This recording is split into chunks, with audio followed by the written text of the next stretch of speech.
T-cell development takes place within the thymus, a specialized organ where T-cell progenitors mature and differentiate. The thymus is divided into several different anatomical locations, and as thymocytes mature, they pass from one environment to another. T-cell progenitors enter the thymus through high endothelial venules and migrate to the subcapsular region, where these thymocytes start their process of maturation by rearrangement of their T-cell receptor genes. As maturation proceeds and the cells begin to express a specific receptor, they move further into the thymic cortex.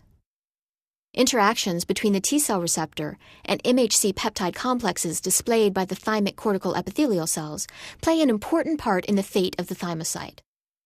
At this point, the developing thymocytes express both CD4 and CD8, as well as an alpha-beta T-cell receptor. A cell that has a receptor able to recognize an MHC class I molecule receives both a survival signal and a maturation signal.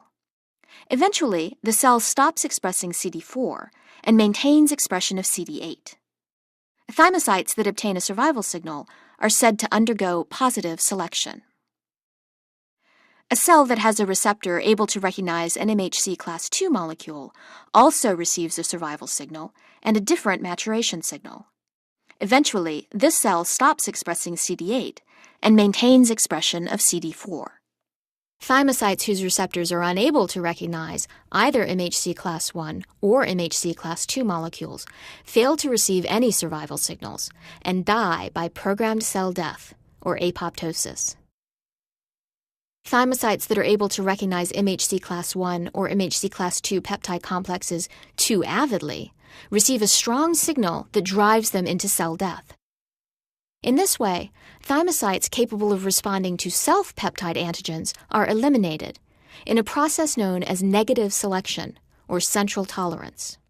The surviving T cells migrate from the thymic cortex to the medulla.